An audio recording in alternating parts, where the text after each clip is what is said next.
এরা হলো পৃথিবীর সবচেয়ে ভয়ানক সোমালিয়ান জলদস্যু। তাদের ভয়াবহতা যে কতটা তীব্র তা এই ভিডিওটা দেখলে বুঝতে পারবেন। এই জলদস্যুদের মনে না আছে কোনো ভয়, না আছে কোনো ক্ষমা। নির্দ্বিধায় যে কাউকে টপকে দিতে তাদের কিচ্ছু যায় আসে না। ভুলেও কেউ যদি তাদের কবলে পড়ে যায় তবে তাকে রক্ষা করার মতো ক্ষমতা কারও নেই। একদিন এই জলদস্যুরাই 15 কোটি লিটার পেট্রোলে ভরা জাহাজ ডাকাতি করে। তাদের উদ্দেশ্য ছিল বড় এই জাহাজটা পুরোই গায়েব করে দেওয়া। খবরটি সঙ্গে সঙ্গে চারদিকে ছড়িয়ে পড়ে। পেট্রোলে ভরা এই জাহাজটিকে উদ্ধার করতে পাঠিয়ে দেওয়া হয় Russian black dragon commando force. এরপরই শুরু হয়ে যায় দুই পক্ষের ভিতর তুমুল যুদ্ধ। আপনারা কি ভাবছেন রাশিয়ান ফোর্স খুব সহজেই এই জাহাজটি উদ্ধার করে ফেলবে? মোটেও না। এই গল্পের প্রতিটা মুহূর্তের উত্তেজনা আর ভয়ানক কিছু অ্যাকশনই প্রমাণ করে দেয় যে তারা কেউই কারো থেকে কম যায় না। এবার প্রশ্ন হলো, রাশিয়ান ফোর্স কি তবে সোমালিয়ান জলদস্যুকে পরাস্ত করে জাহাজটি উদ্ধার করতে পেরেছিল, নাকি সেই জলদস্যুরাই উল্টো তাদের নাকের ডগা থেকে সেই জাহাজটিকে নিয়ে পুরো গায়েব করে দিয়েছিল? সবকিছুই জানবো আজ 22 মিনিটস মুভিটার গল্প থেকে। তবে গল্পটি শুরু করার আগে আপনাদের কাছে ছোট্ট একটি আবদার, চ্যানেলটিকে প্লিজ সাবস্ক্রাইব করে দেবেন, আর ভিডিওটা শেষ পর্যন্ত ভালো লাগলে লাইক করতে একটু ভুলবেন না। মুভির শুরুতে আমরা জামাল নামের সেই জাহাজটি দেখতে পারি, যেটা রাতের বেলায় 2 মিলিয়ন ব্যারেল পেট্রোল নিয়ে রওনা দিয়েছিল। রাত নেমে এসেছে বলে ভিতরে থাকা ক্রুগুলো ঘুমানোর প্রস্তুতি নিচ্ছিল। কিন্তু এই ফাঁকেই সোমালিয়ান জলদস্যুগুলো সেই জাহাজটিকে ঘিরে নিতে শুরু করে। প্রায় 100 জন জলদস্যু সেখানে প্রায় 20টা বোট নিয়ে হাজির হয়েছিল। কিছুক্ষণের মধ্যেই পুরো জাহাজটিকে তারা ঘিরে নেয়। এরপর তারা দড়ি বেয়ে বেয়ে জাহাজের উপরে উঠতে শুরু করে।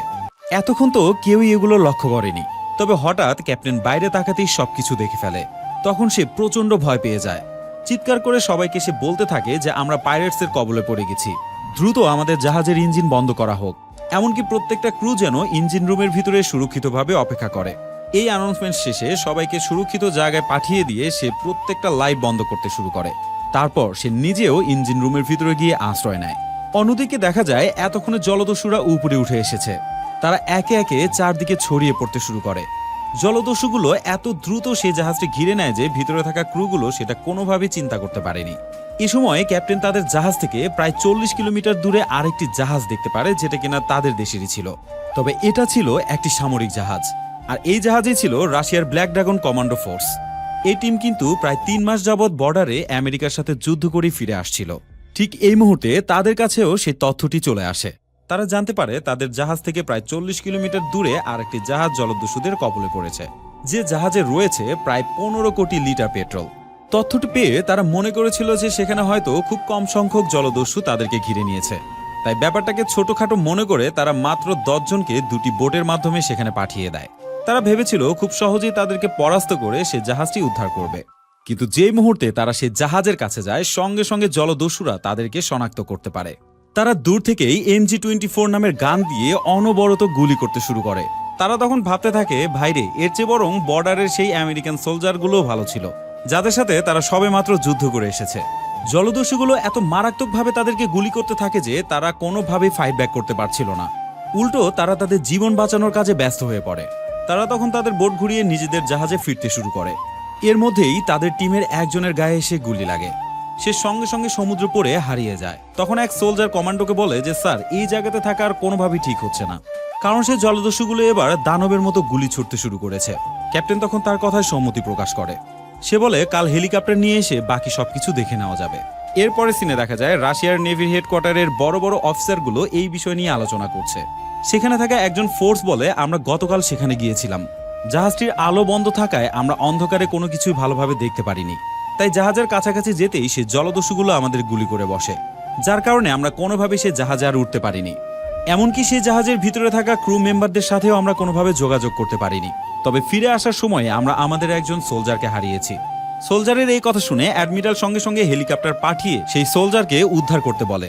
এরপরে সিনে দেখা যায় সেই সোলজারটি তখনও পর্যন্ত সমুদ্রের পানিতে ভাসছিল। আসলে সেদিনের গুলিটা লাইফ সাপোর্ট ব্যাগে লাগার কারণে সে কোনো রকম বেঁচে গেছে। কিছুক্ষণের মধ্যেই সেখানে একটি ছোট বোট চলে আসে। বোটে থাকা মানুষগুলো তাকে সহযোগিতা করে উপরে তুলে নিয়ে আসে।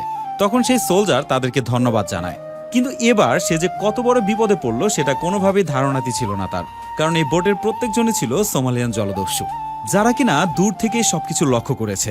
এবার তারা এই সোলজারকে অপহরণ করে সোজা তাদের সেই জাহাজে নিয়ে যায়। অন্যদিকে রাশিয়ান হেলিকপ্টার কিন্তু সেই সোলজারকে খোঁজার কাজে বেরিয়ে পড়েছে। হেলিকপ্টারের মাধ্যমে কিন্তু সেই সোলজার তারা কোনোভাবেই খুঁজে পায় না। তবে ডাকাতের আন্ডারে থাকা সেই জাহাজটি তারা খুব ভালোভাবে স্ক্যান করতে থাকে। তারা জানতে পারে এখানে ভয়ানক মেশিন গানের পাশাপাশি রকেট লঞ্চারও ইনস্টল করা হয়েছে, যার কারণে সেই হেলিকপ্টারটি সেখানে আর কোনোভাবে দেরি না করে রিস্ক এড়ানোর জন্য দূরে চলে আসে। এই তথ্যগুলো অ্যাডমিরালের কাছে পাঠিয়ে দেওয়া হয়। সে তখন ফোর্সে ভরা সেই জাহাজের ক্যাপ্টেনের সাথে কথা বলে। তারা ডিসিশন নেয় ডাকাতের আন্ডারে থাকা সেই জাহাজের 5 কিলোমিটারের মধ্যেই তাদের জাহাজটি নিয়ে যাবে। তারপর সেই জাহাজটিকে তারা ভালোভাবে লক্ষ্য করবে। এরপরই সিনটি শিফট হয়। ডাকাতে ভরা সেই জাহাজের মাঝে আমরা সোলজারটিকে দেখতে পারি, যাকে অলরেডি তারা সেখানে নিয়ে গেছে। এই সোলজারটির নাম হচ্ছে মাকার জাফর। জলদস্যু টিম লিডার তাকে বলে, ইঞ্জিন রুমে থাকা ক্যাপ্টেনকে এখনই বেরিয়ে আসতে বল, তা না হলে তোকে এখনই মেরে ফেলবো। এমনকি তাদের হেডকোয়ার্টারে ফোন করে আমাদের জন্য $20 মিলিয়ন পাঠিয়ে দিতে বল। মাকার জাফর তার কথা শুনে প্রচন্ড পরিমাণে রেগে যায়। এক দৃষ্টিতে তার দিকে তাকিয়ে সোজা জানিয়ে দেয় সে এগুলোর কোনো কিছু করতে পারবে না। জলদস্যুর ক্যাপ্টেন রেগে গিয়ে তাকে সঙ্গে সঙ্গে মারতে শুরু করে। শেষ মুহূর্তে তার চোখে একটি পিস্তল ঠেকিয়ে বলে যে আমি এক কথা কিন্তু দুবার বলতে পছন্দ করি না, তাই এতক্ষণ তোকে যা করতে বলেছি কোনো প্রকার কাহিনী না করে সেটা কর। মাকার জাফর তখন বুঝতে পারে যে আসলেও তাদের কথা মতো না চললে কোনো রেহাই নেই। সে বলে, ঠিক আছে, তোমরা যা বলছো আমি করব, তবে তোমার গানটি আগে নিচে নামাও। জাফরের কথা শুনে জলদস্যুর ক্যাপ্টেন তখন পিস্তলটি নামিয়ে নেয়। জাফর তখন ইঞ্জিন রুমের দিকে যায়। সে তখন তার নিজের পরিচয় দিয়ে ক্যাপ্টেনকে বাইরে আসতে বলে। ভিতরে থাকা ক্যাপ্টেন বলে যে আমি খুব ভালো করেই জানি যে বাইরে আসলে আমার সাথে কি করা হবে, তাই আমি তো দূরের কথা এখানকার কেউই বাইরে যাবে না, তাতে যদি ভিতরে থেকেই মরতে হয় সেটাতেও আমরা রাজি আছি। জলদস্যু লিডার এবরা এবার বুঝতে পারে এইভাবে কোনো কাজ হবে না। সে তখন সোজা রাশিয়ার নেভি হেডকোয়ার্টারে কল করে সে বলে যে তোমরা যদি এই জাহাজটি ফিরে পেতে চাও এবং ভিতরে থাকা প্রত্যেকটা স্টাফকে বাঁচাতে চাও তাহলে $20 মিলিয়ন আমাদের জন্য পাঠিয়ে দাও, আর কাজের মধ্যে যদি কোনো হেরফের করো তাহলে এখানে থাকা কেউই বাঁচবে না। ঠিক এই মুহূর্তে ডাকাতের আন্ডারে থাকা সেই জাহাজের মালিক আলভা চলে আসে। জলদস্যুদের লিডার এব্রাকে সে বলে, তোমরা যেটা করছো সেটা কিন্তু ইন্টারন্যাশনাল ক্রাইম, তাই বলতে পারো যে তোমাদের সাথে আমাদের কোনোভাবেই যায় না, এমনকি আমাদের সরকার কোনোভাবেই তোমাদের সাথে নেগোসিয়েশনে যাবে না, তাই বুঝতে পারছো যে তোমাদের ভবিষ্যৎ কিন্তু নিশ্চয়ই খারাপ হতে যাচ্ছে। আলভার এই কথাগুলো শুনে এবরা কিন্তু এক চুলো ভয় পায় না। সে সোজা জানিয়ে দেয় যে এত ধানাই পানাই না করে $20 মিলিয়ন সোজা আমাদের কাছে পাঠিয়ে দেয়, তা না হলে প্রতি ঘন্টায় আমরা একজন করে মেরে ফেলবো। এরপর সিনটি শিফট হয়। সামরিক জাহাজ থেকে ক্যাপ্টেন তখনও পর্যন্ত সেই জাহাজের উপরে নজর রাখছিল। ক্যাপ্টেন তখন বলতে থাকে সোমালিয়ান ডাকাতগুলো খুবই মারাত্মক, তারা এমনভাবে নিজেদেরকে লুকিয়ে রাখে যে রাডারের মাধ্যমেও তাদেরকে ধরা যায় না। কিছুক্ষণের মধ্যেই সে জাহাজে থাকা দুজনকে তারা দেখতে পারে, যারা কিনা মারাত্মক দুটো মেশিন গান নিয়ে আশেপাশে ঘোরাঘুরি করছে। জাহাজটিকে তারা এমনভাবে কবজা করেছে যে চাইলেই সেটা উদ্ধার করা সম্ভব হবে না। এর চেয়েও ভয়ানক ব্যাপারটা হচ্ছে পুরো জাহাজটাই কিন্তু বোমে রূপান্তরিত হয়ে আছে, কারণ এই জাহাজে রয়েছে কোটি কোটি লিটার পেট্রোল। কোনো ভুলভাল ডিসিশন নিলে পুরো জাহাজ কিন্তু ধ্বংস হয়ে যেতে পারে। পাশাপাশি জাহাজে থাকা একটা মানুষও কিন্তু বেঁচে ফিরতে পারবে না, তাই চাইলেও কিন্তু সোলজাররা সেই জাহাজের উপর গুলি করতে পারবে না। সবকিছু শুনে তো আপনারা বুঝতেই পারছেন যে এই জাহাজটা সেই জলদস্যুদের হাত থেকে বাঁচানো কতটা কঠিন হতে যাচ্ছে। অন্যদিক থেকে জলদস্যুর ক্যাপ্টেন এবরা কিন্তু সেই জাহাজটিকে লক্ষ্য করছিল। সে দেখে প্রায় একদিন যাবত তাদের সাথে সাথে সেই জাহাজটি সামনের দিকে যাচ্ছে। তার বুঝতে আর বাকি থাকে না যে এটা তাদেরকেই ফলো করছে। এবরা রেগে গিয়ে তখন জাফরকে ধরে আনতে বলে। জলদস্যুরা জাফরের সঙ্গে সঙ্গে সেই জাহাজে থাকা একজন ক্রুকেও ধরে নিয়ে আসে। এবরা বলে, দেখ, তোদের সাথে আমার কিন্তু কোনো শত্রুতা নেই, আমি তো শুধু $20 মিলিয়ন চেয়েছি। যদি তোদের হেডকোয়ার্টার থেকে ডিসিশন নিয়ে এই টাকাটা আমাদের উদ্দেশ্যে না পাঠায় তাহলে তোদের দুজনকে কিন্তু আমি বাঁচিয়ে রাখবো না। এবরার এই কথা শুনে জাফর সঙ্গে সঙ্গে বলে, তুই কিন্তু চাইলেই আমাদেরকে মারতে পারবি না, কারণ এই জাহাজে যদি একটা গুলি চলে সঙ্গে সঙ্গে এই জাহাজে আগুন ধরে যাবে। জাফরের এই কথায় এবরা সঙ্গে সঙ্গে একটি চাকু বের করে সেই ক্রুর গলায় ফাঁসিয়ে দেয়। তাদের মার্ডার করা স্টাইল দেখে বোঝাই যাচ্ছিল তারা কি পরিমাণ নৃশংস। সে বলে, গুলি না চললো চাকু তো ঠিকই চলবে। এই দৃশ্যটা নেভির সোলজাররা দূরবীনের মাধ্যমে দেখছিল, যেটা দেখে তারা নিজেরাও ভয় পেয়ে যায়। তারা খুব ভালোভাবে বুঝতে পারে চান্স পেলে কিন্তু এই জলদস্যুরা কাউকে ছাড়বে না। তো যাই হোক, সিনটি শিফট হয়। অ্যাডমিরালের কানে ক্রুর মৃত্যু সংবাদ অলরেডি পৌঁছে গেছে। সবাই তখন আলোচনা করতে থাকে এই জলদস্যুদের কোনোভাবেই স্বাভাবিক মানুষ মনে হচ্ছে না, তারা যে কোনো সময় যে কোনো বিপদের কারণ হতে পারে। তাই যেটাই করা হোক না কেন দ্রুত করতে হবে, কারণ তারা যদি সময় মতো আমাদের রেসপন্স না পায় তাহলে যে কোনো সময় জাহাজটি ব্লাস্ট করে দিয়ে চলে যেতে পারে। অন্যদিকে দেখা যায় তারা জাফরকে এখনো পর্যন্ত মারেনি। তারা তাকে ইঞ্জিন রুমের সামনে নিয়ে আসে এবং তার মাধ্যমে সবাইকে বেরিয়ে আসতে বলে। জাফরকে না মারার পিছনে আরেকটি কারণ আছে। জাফর ছিল রাশিয়ান, তাই তার কথাই একমাত্র ভিতরে থাকা ক্রুগুলো বুঝতে পারছিল, এমনকি তারা তাকে টোপ হিসেবে ব্যবহার করছিল। জলদস্যুরা জাফরকে ইঞ্জিন রুমের সামনে নিয়ে গিয়ে বলে তাদেরকে বেরিয়ে আসতে বল, তা না হলে তোদের ভবিষ্যৎ কিন্তু অন্ধকার করে দেব। জাফর তখন ভিতরে থাকা সবাইকে বাইরে আসতে না করে দেয়। সে বলে, তোমরা কোনোভাবেই বাইরে আসবে না, কারণ বাইরে আসলে তোমাদেরকে এক এক করে তারা মেরে ফেলবে। জাফর এই কথাগুলো বলছিল সেটা কিন্তু কোনোভাবে তারা বুঝতে পারছিল না, কারণ রাশিয়ান ভাষা তো জলদস্যুরা বুঝতো না। কিন্তু জলদস্যুর লিডার এব্রা সঙ্গে সঙ্গে সন্দেহ করে বসে। জাফরের গেস্টার প্রশ্বাস দেখে সে বুঝতে পারে যে সে অবশ্যই উল্টাপাল্টা কোনো কথা বলছে। তাই এবার সে রেগে গিয়ে জাফরের গলায় চাকু ধরে বসে। সে বলে, তুই যদি উল্টাপাল্টা কোনো কাজ করিস তাহলে তোকেও বেঁচে রাখবো না। এরপর তাকে সেখান থেকে নিয়ে যাওয়া হয়। এই সময়ের মধ্যে কয়েকটি জলদস্যু সেখানে এসে কুড়ালের মাধ্যমে দরজা ভাঙতে শুরু করে। অন্যদিকে দেখা যায় নেভির হেডকোয়ার্টারে বসে বসে সে জাহাজের মালিক, লেফটেন্যান্ট এবং অ্যাডমিরাল সবাই মিলে ড্রোন ভিউ রিসার্চ করতে থাকে।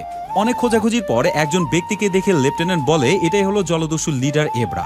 তার ক্রাইম রিপোর্ট রিসার্চ করে তারা জানতে পারে প্রথমত এই ব্যক্তিটা ছিল আমেরিকায়, তারপরে আসে ইতালিতে। ইতালি থেকে সে সোমালিয়ায় গিয়ে বড় একটি গ্যাং তৈরি করে। এই গ্যাং নিয়েই সে তার ডাকাতির জীবন শুরু করে দেয়। বর্তমানে সে এতটাই শক্তিশালী হয়ে উঠেছে যে তার নাম শুনলে যে কেউ ভয় পেয়ে যায়।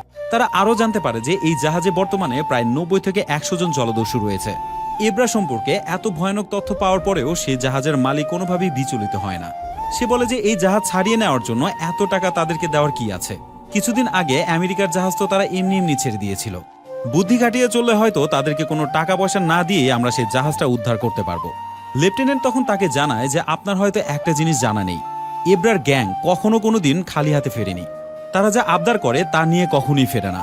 আর যদি কোনোভাবে তাদের চাওয়া পূরণ না করা হয় তাহলে সে জাহাজটা তারা ধ্বংস করে দিতে পারে। এত কিছুর পরেও সে জাহাজের মালিক কোনোভাবে তাদের কথায় রাজি হয় না, যার কারণে সেখানে থাকা অ্যাডমিরাল প্রচন্ড রেগে যায়। সে টেবিলে বারবার আঘাত করে বলে, ঠিক আছে, তোমার না হয় জাহাজ তাদের আন্ডারে রয়েছে, কিন্তু সেখানে আমাদের অনেকগুলো ক্রু আটকা পড়ে আছে। যেভাবে হোক আমাদের তো তাদেরকে বাঁচাতেই হবে। এ কথা শেষে সে সোজা সামরিক বাহিনীর সে জাহাজে কল করে। সে ক্যাপ্টেনকে বলে সে জাহাজটা আক্রমণ করার জন্য আপনারা কি প্রস্তুত আছেন? ক্যাপ্টেন জানায়, আমরা শেষবারের মতো সে জাহাজটিকে আক্রমণ করার চেষ্টা করছি। সিনটি শিফট হলে আমরা জাফরকে একজন জলদস্যুর সাথে খেতে দেখি। জাফর তাকে বলে, আমি কোনোভাবে হাত দিয়ে খেতে পারি না, আমাকে কি একটা কাঁটা চামচ দেওয়া যায়? জাফরের এই কথায় সে জলদস্যু হাসতে হাসতে একটি কাঁটা চামচ বের করে। সে বলে, এই কাঁটা চামচের মাধ্যমে এর আগে অনেকের চোখ তুলে নিয়েছি, চাইলে এটার মাধ্যমে তুই খেতে পারিস। এর কিছুক্ষণের মধ্যে জাফর তার নাম জিজ্ঞাসা করে, যেটা শোনা মাত্র সে জলদস্যু পিছন থেকে AK-47 বের করে তার দিকে তাক করে, যেটা দেখে জাফরের চোখ একদম কপালে উঠে যায়। সে বলে, ভাইরে ভাই, তোর তো শুধুমাত্র নাম জিজ্ঞাসা করেছি, এমন কি ভুল করলাম তোর সাথে? সে ছেলে তখন মিষ্টি হেসে বলে, আসলে এই গানের নাম আর আমার নাম সেম, আমার নাম হচ্ছে কালাশনিকাভ। যেটা শুনে জাফর বুঝতে পারে যে আসলে তাকে মারার জন্য গান বের করেনি সে, তাই এবারে সে কিছুটা স্বস্তি পায়। এরপর থেকে জাফরের কালাশনিকাভের সাথে একটা ভাব তৈরি হয়। এর কিছুক্ষণের মধ্যে একটি ছোট্ট বোট জাহাজের দিকে এগিয়ে আসতে থাকে। ঠিক এই মুহূর্তে সামরিক জাহাজ থেকে একটি হেলিকপ্টার পাঠিয়ে দেওয়া হয় সেটাকে আটকানোর জন্য। সোলজারগুলো হেলিকপ্টারের ভিতর থেকেই তাদেরকে গুলি করার জন্য প্রস্তুতি নিচ্ছিল। এর মধ্যে আরেকটি বোট নিয়ে সোলজাররা সেখানে পৌঁছে যায়। তারা তাদেরকে গুলি না করে এক এক করে গ্রেপ্তার করে নেয়। এই নিউজটা কিছুক্ষণের মধ্যে এব্রার কানেও পৌঁছে যায়। সে জাহাজের উপর থেকে দূরবীনের মাধ্যমে সবকিছুই দেখতে থাকে। আসলে এই বোটে তাদের জন্য খাদ্য এবং গাঁজা সরবরাহ করা হচ্ছিল। এব্রার মাথা তখন একদম গরম হয়ে যায়। সে সঙ্গে সঙ্গে জাহাজের সামনে জাফরকে নিয়ে আসে। তার গলায় ছুরি ধরে বলে সেই খাদ্যগুলো এবং গাঁজাগুলো তাদের কাছে পৌঁছে দিতে হবে, পাশাপাশি অ্যারেস্ট করা প্রত্যেকেই ছেড়ে দিতে হবে, তা না হলে সে জাফরকে এখনই মেরে ফেলবে। ক্যাপ্টেন তখন জাফরের জীবন বাঁচাতে তার কথায় রাজি হয়ে যায়। এর কিছুক্ষণের মধ্যেই এব্রার টিম খাদ্য সহকারে জাহাজে পৌঁছে যায়, যার কারণে জাফরও এবারের বারে বেঁচে যায়। এব্রা তার দলবলকে বলে, আমার মনে হচ্ছে তারা কোনোভাবেই টাকা দেবে না, আর যদি টাকা না দেয় তাহলে এই জাহাজ আমি ধ্বংস করে দেব। এই বলে সে টিম মেম্বারদেরকে জাহাজে বোম ফিট করতে বলে। অন্যদিকে আমরা জাহাজের ইঞ্জিন রুমের সবাইকে দেখতে থাকি। একে তো তারা ইঞ্জিন রুমে আবদ্ধ হয়ে আছে, দ্বিতীয়ত ভিতরে থাকা ইঞ্জিনের গরমে তাদের অবস্থা একদমই খারাপ, যার কারণে তাদের প্রচুর পানি পিপাসা হচ্ছে, কিন্তু সেই পরিমাণ পানি ভিতরে ছিল না। যাই হোক, রাতের বেলায় জলদস্যুর লোকজনরা বোমা ফিট করছিল। জাফর সেটা দেখছিল। তারপরে সে ঘুমানোর ভান করে আবারও চুপচাপ থাকে। এরপর সে ধীরে ধীরে কালাশনিকাভের হাত থেকে দড়ি ছাড়িয়ে নেয়। সেই দড়িটা জাহাজ থেকে ঝুলিয়ে সে নিচের দিকে নামতে শুরু করে। কিছুক্ষণের মধ্যেই সে ফ্লাড লাইট জ্বালায়। আসলে সে ড্রাগন কমান্ডো ফোর্সের দিকে একটা সিগন্যাল পাঠানোর চেষ্টা করছিল, যেটা দূর থেকে ক্যাপ্টেন লক্ষ্য করে। সে তার সঙ্গীকে বলে, জাফর কি মাস্কট সম্পর্কে কিছু জানে? সে তখন বলে, জাফর তো নেভি সোলজার, তার তো জানার কথা। মাস্কট হলো রাশিয়ান নেভি সোলজারদের একটি সাংকেতিক সিগন্যাল, আর এই সিগন্যাল কিন্তু শুধুমাত্র তারাই বুঝতে পারে। এবার সেই সিগন্যালের মাধ্যমে জাফরকে তারা জানায় যে পরদিন সকাল 6টার মধ্যে সেই জাহাজটিকে তারা আক্রমণ করবে। তাই জাফর যেন সে সময় ডিস্ট্র্যাক্ট করে সবাইকে বিজি রাখে। জাফর কিন্তু এই সিগন্যালটা পুরোপুরি বুঝে যায়। সে ফ্লাড লাইটটি ফেলে দিয়ে আবারও জাহাজে উঠে আসে। পরদিন সকাল হলে জাফর কালাসকে বলে, আমার খুবই পানি পিপাসা লেগেছে, আমাকে কিছুক্ষণের জন্য ছেড়ে দে, আমি পানি খেয়ে আবারও ফিরে আসব। কালাস তার কথায় রাজি হয়ে তাকে কিছুক্ষণের জন্য ছেড়ে দেয়। অন্যদিকে দেখা যায় রাশিয়ার black dragon commando force already সে জাহাজের নিচে চলে এসেছে। তারপর দড়ির মাধ্যমে একে একে তারা সে জাহাজের উপরে উঠতে শুরু করে। ব্যাস, এরপরই শুরু হয়ে যায় দুই দলের মধ্যে তুমুল যুদ্ধ। রাশিয়ান ফোর্স খুবই দক্ষতার সাথে একে একে সেই জলদস্যুগুলোকে শেষ করতে থাকে, কিন্তু এর মধ্যে দিয়েই 33টা মিনিট পার হয়ে যায়, যার কারণে রাশিয়ান ফোর্সের কমান্ডার তাদের উপর প্রচন্ড রেগে যায়। সে বলে, তোমরা এসব কি করছো? সামান্য একটা অপারেশন কমপ্লিট করতে এতগুলো সময় লাগে তোমাদের? সত্যি বলতে এটা ছিল তাদের জন্য একটা ট্রেনিং মাত্র, যেন এই ট্রেনিং পরবর্তীকালে তাদের কোনো না কোনো কাজে লাগে। কমান্ডো জানতে পারে তখনও পর্যন্ত 10-12 জন জলদস্যু বেঁচেই আছে, কিন্তু এইভাবে যদি চলতে থাকে তাহলে তাদের জন্যই চাপ হয়ে যেতে পারে। তখন সেখানে থাকা একজন সোলজার বলে, স্যার, এই জাহাজ আর ওই জাহাজের মধ্যে কিন্তু পার্থক্য আছে। ক্যাপ্টেন তখন বলে যে নিজের জাহাজই পারো না, আবার সেই জাহাজটা কিভাবে আক্রমণ করবে? তখন আমরা বুঝতে পারি তারা আসলে সেই জাহাজে যাওয়ার আগে একটা ট্রেনিং নিচ্ছিল। তো যাই হোক, সিনটি শিফট হলে আমরা জাফরকে দেখতে পারি। সে কিচেন রুমে গিয়ে জলদস্যু শেফকে একটি ফল খেতে দেয়। এই ফাঁকে সে সেখান থেকে কিছু পানি নিয়ে সোজা ইঞ্জিন রুমের দিকে রওনা হয়। এ সময় ইঞ্জিন রুমের ভিতরের দৃশ্য দেখানো হয়। ভেতরে থাকা প্রত্যেকটা মেম্বারের অবস্থা তখন একদম খারাপ, কারণ তারা সেখানে 5-6 দিন যাবত পানি এবং খাদ্য ছাড়া পড়ে আছে। পাশাপাশি রয়েছে ইঞ্জিনের প্রচন্ড হিট। সব মিলিয়ে তাদের জীবন এখন যায় যায় অবস্থা। এর মধ্যে জাফর উপর থেকে সেই পানির বোতলটি ফেলে দেয়। সাথে ছিল একটি ছোট্ট চিঠি। সেখানে লেখা ছিল আগামীকাল সকাল 6টার মধ্যে এই জাহাজে আক্রমণ করা হবে। এই ইনফরমেশন তাদের মধ্যে আবারও শক্তি যোগায়, পাশাপাশি পানি তো তাদের একদম জীবন ফিরিয়ে দেয়। অন্যদিকে নেভির হেডকোয়ার্টারে সে জাহাজের মালিককে আমরা দেখতে পারি। সে বলে, আমাদের কোম্পানি কোনোভাবেই এতগুলো টাকা দিতে রাজি না, তাই রাশিয়ান নেভি এখন যা ইচ্ছা তাই করতে পারে। অ্যাডমিরাল তখন তার দিকে তাকিয়ে বলে, ঠিক আছে, এবার যা করার নেভিরাই করবে। এর মধ্যে জাফর পানি নিয়ে কালাসের কাছে আবারও ফিরে আসে। কালাস কিন্তু তখন জাফরকে সন্দেহ করতে শুরু করে। এক পর্যায়ে কালাস তাকে ধরেই ফেলছিল। ঠিক এই মুহূর্তে জলদস্যু শেপ তখন ভিতর থেকে বেরিয়ে আসে। সে তখন এতটাই মাতলামি করছিল যে কালাস তার দিকে নজর দিতে বাধ্য হয়। মাতলামি করবে না কেন? কারণ কিছুক্ষণ আগে জাফর তাকে যে ফল দিয়েছিল তার ভিতরে হাইডোজ ড্রাগ ছিল। এবার তার মাতলামির অবস্থা এতটাই খারাপ পর্যায়ে চলে যায় যে তাদের লিডার এবরা তাকে দেখে প্রচন্ড রেগে যায়।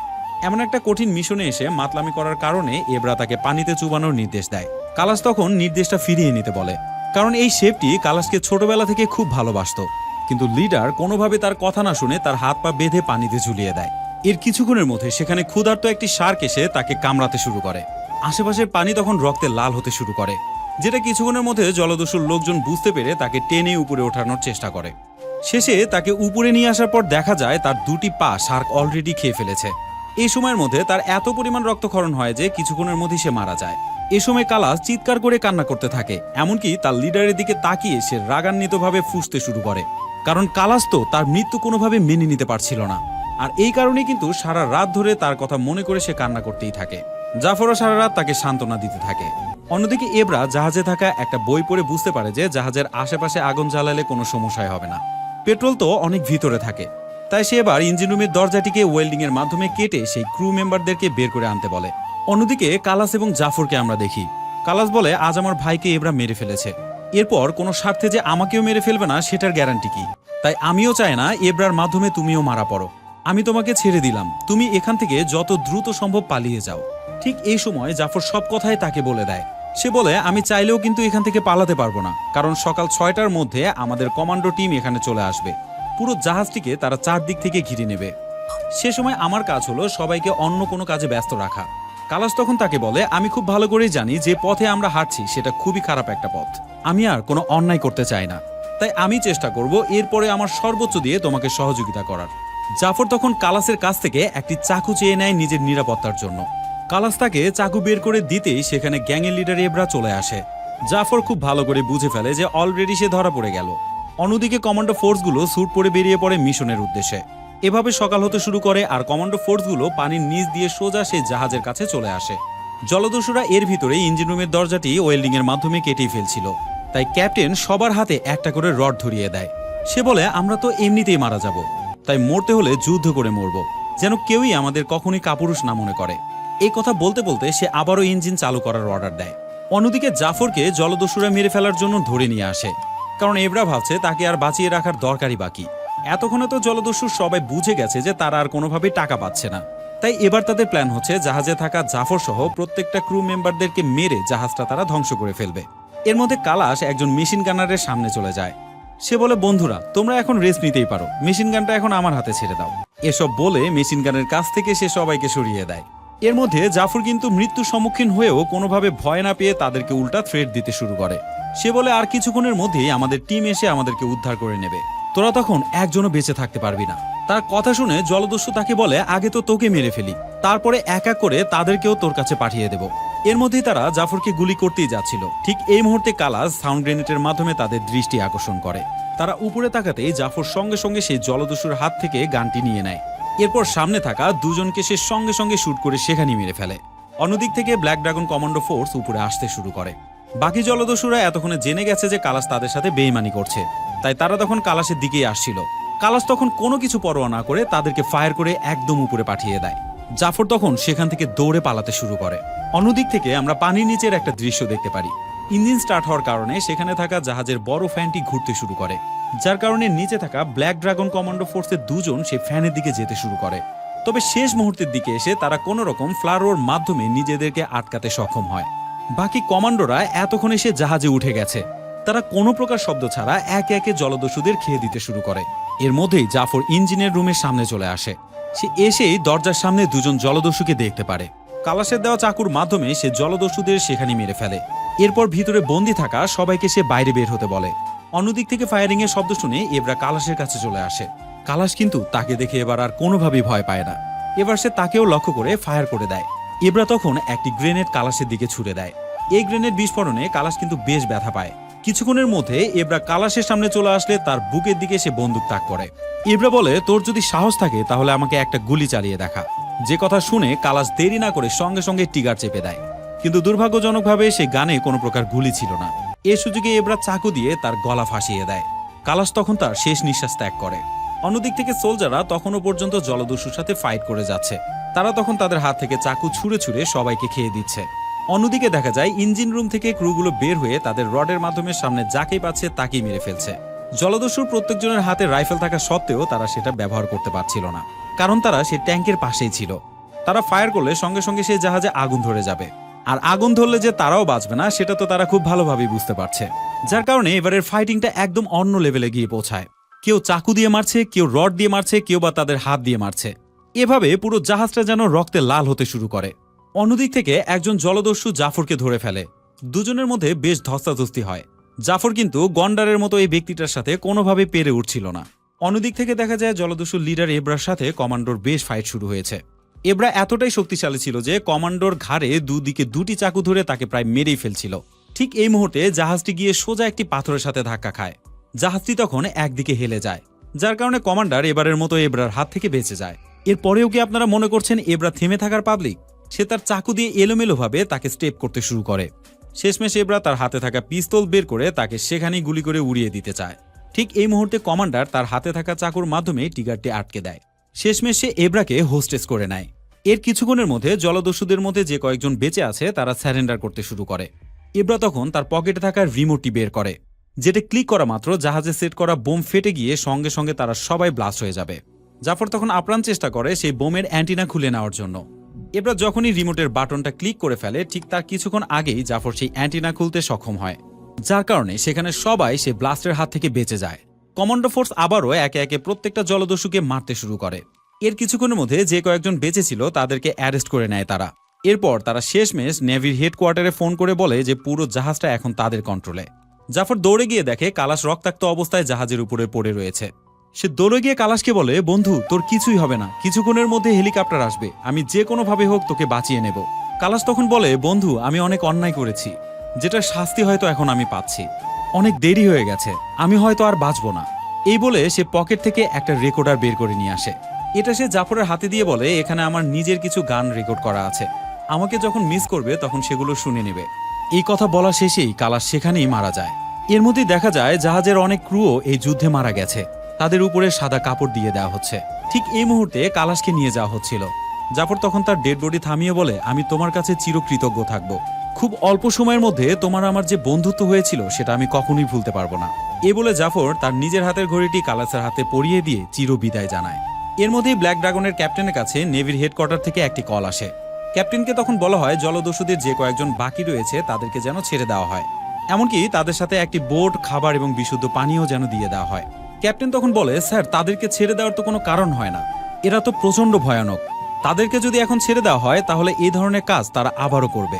লেফটেন্যান্ট তখন বলে, এটা আমার আদেশ না, বরং উপর মহলের আদেশ, যেটা অমান্য করার মতো ক্ষমতা আমারও নেই। এর পিছনে কারণ হচ্ছে তারা তো অন্য দেশের নাগরিক, তাদেরকে অ্যারেস্ট করার মতো কোনো ক্ষমতাই আমাদের নেই। যার কারণে ক্যাপ্টেন শেষ মুহূর্তে তাদেরকে খাবার এবং বিশুদ্ধ পানি দিয়ে একটি বোটে ছাড়তে বাধ্য হয়।